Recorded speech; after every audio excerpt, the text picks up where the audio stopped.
কত সুন্দর ফুলে উঠেছে তাই না? দেখুন, কোনো রকম ঝামেলা ছাড়াই আপনারাও বানাতে পারবেন 1 মিনিটে 10টা রুটি। একদম ফুটবলের মতন ফুলকো হবে, নরম তুলতুলে, গ্যাস অম্বল হবে না। ছোট থেকে বড় সবাই খেতে পারবে। নমস্কার বন্ধুরা, শম্পার রান্নাঘরে সবাইকে স্বাগত। আজ নিয়ে এসেছি রুটি বানানোর সব সমস্যার সমাধান নিয়ে। কোনো রকম ঝামেলা ছাড়াই আজ থেকে আপনারাও বানাতে পারবেন ফুটবলের মতো ফুলকো, নরম তুলতুলে 1 মিনিটে 10টা রুটি। হ্যাঁ বন্ধুরা, ঠিকই শুনেছেন, আমি সেই রেসিপিটাই আপনাদের সাথে শেয়ার করব। স্কিপ না করে পুরো ভিডিওটা দেখতে থাকুন। আশা করি আপনাদের সব সমস্যার সমাধান আমি দিতে পারবো। এই ভিডিওটা আমার একটা রিকোয়েস্টের ভিডিও। অনেক দিন ধরেই আমার মিষ্টি বন্ধুরা ভিডিও বানাতে বলছে যে আমি যাতে এই রুটি নিয়ে একটা ভিডিও বানাই, যাতে তারা খুব সহজে কিভাবে এই রুটি বানাতে পারবে সেই বিষয় নিয়ে। তো তাদের কথাই আমি মাথায় রেখে আজ এই ভিডিওটা শেয়ার করছি। আর অনেক অনেক ভালোবাসা রইল আপনাদের প্রতি। আমার কাছে এভাবে চেয়েছেন রুটি বানানোর ভিডিও, আমি এই রুটি বানানোর ভিডিওটা দিয়েছি, আপনারা দেখুন। আর বেশি বেশি করে একটু শেয়ার করে দিন। যারা এই রুটি বানাতে ঝামেলা মনে করে আর বানাতে পারে না, তারাও বানিয়ে খেতে পারবে। চলুন তাহলে দেখে নেওয়া যাক। প্রথমেই রুটি বানানোর জন্য লাগবে এখানে আটা। এই যে দেখুন, প্রথমেই আমি নিয়েছি 1 মুঠো আটা। আর 1 মুঠ আটা নিলে পরেই কিন্তু একটা রুটি হবে। আপনারা যে কটা নেবেন সে কটাই এরকমভাবে নিলে পরে আপনাদের কিন্তু রুটি বেশি হবে না। যে কটা বানাতে চাবেন সে কটাই রুটি আপনারা বানাতে পারবেন, হাতের মাপ করে যদি নিতে পারেন তাহলে। আর লবণ দিয়ে মাখিয়ে নেব অল্প অল্প করে, নর্মাল জল দিয়ে। আমি কিন্তু উষ্ণ গরম জল দিইনি। আর এখানে কোনো ইনো বা খাবার সোডা কোনো কিছুই মেশাবো না। এই কারণেই বলেছি কোনো রকম ঝামেলা ছাড়াই আপনারা বানাতে পারবেন এরকম নরম তুলতুলে ফুলকো রুটি। এই যে দেখুন, এরকম একটু শক্ত হয়নি, একটু নরমও হয়নি। ভালো করে মেখে আমি রেখে দেব প্রায় 10 মিনিটের মতো। আর যদি আপনাদের হাতে সময় থাকে তাহলে আধা ঘন্টা রাখলে পরে আরও বেশি ভালো হয়। আমি 10 মিনিট রেখেছিলাম। 10 মিনিট পর আবার ঢাকনাটা খুলে আবার একটু এরকম করে ময়াম দিয়ে নিলাম, মানে একটু ডলে নিলাম। একটু লম্বা শেপ দিয়ে হাতের মুঠো যেরকম আমি নিয়েছিলাম আটা, আর সেই মাপেই আমি কিন্তু একটা গুলি করে নিচ্ছি।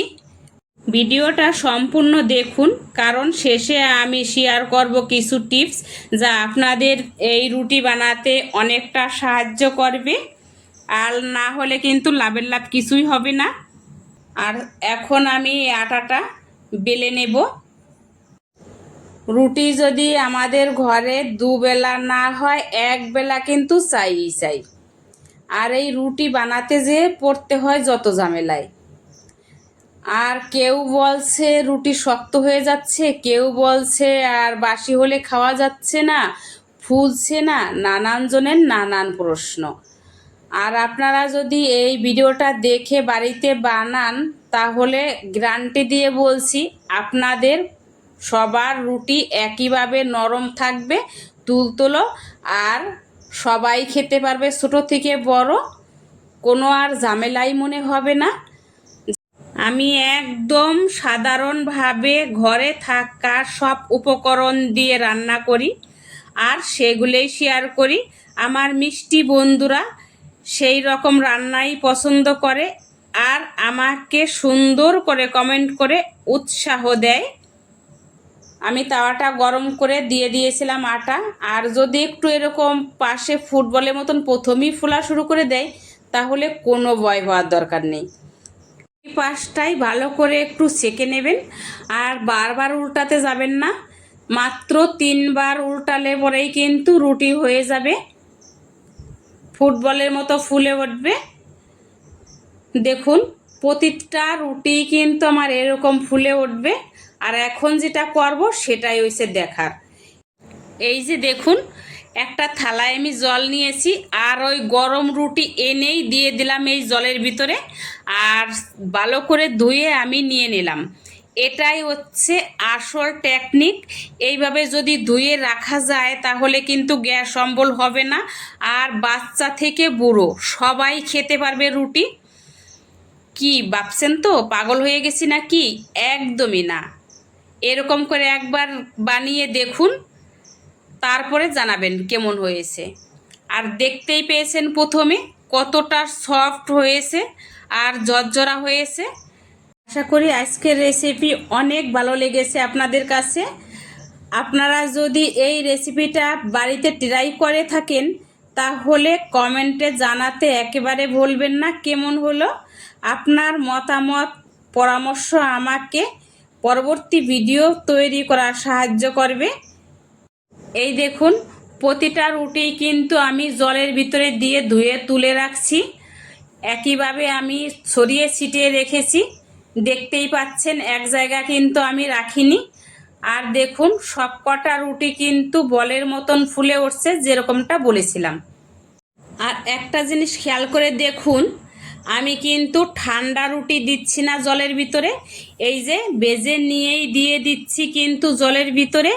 আর জলের ভিতরে দিয়ে দেওয়ার একটাই কারণ, এই গরম রুটি যদি জলের ভিতরে দিয়ে দেওয়া হয় তাহলে কিন্তু এই গ্যাস অম্বল হবে না, আর বাসি হলে পরেও আর শক্ত হয়ে যাবে না। একদিন বানিয়ে 7 দিন অবধি খেতে পারবেন। এই যে দেখুন কতটা সফট হয়েছে আর ঝরঝরা হয়েছে, একটার সাথে একটা কিন্তু লেগে যায়নি। আশা করি সব সমস্যার সমাধান আমি দিতে পেরেছি। তারপরেও যদি কোনো সমস্যায় পড়ে থাকেন আপনারা রুটি বানানো নিয়ে, তাহলে কিন্তু পরবর্তী ভিডিওতে আমাকে জানাতে পারেন, আমি সেভাবে আবার ভিডিও বানাবো। এই যে দেখুন কতটা সফট হয়েছে, একবার নিজের চোখে দেখুন। আশা করি আজকের ভিডিওটা অনেক বেশি ভালো লেগেছে। আর যদি ভিডিওটা ভালো লেগে থাকে তাহলে একটা লাইক দিন, বন্ধুদের সঙ্গে বেশি বেশি শেয়ার করুন যাতে সবাই এরকম সহজে বানিয়ে খেতে পারে। এমন আরও নতুন নতুন রেসিপি পেতে আমার চ্যানেলটি যদি এখনও না সাবস্ক্রাইব করে থাকেন তাহলে সাবস্ক্রাইব করে পাশে থাকুন। পাশে থাকা বেল আইকনটি চাপতে ভুলবেন না যাতে নতুন ভিডিও আপলোড হলে সঙ্গে সঙ্গে জানতে পারেন। প্রথম থেকে শেষ অবধি দেখার জন্য অসংখ্য ধন্যবাদ। দেখা হবে নতুন ভিডিওতে, ততক্ষণ সবাই ভালো থাকুন, সুস্থ থাকুন।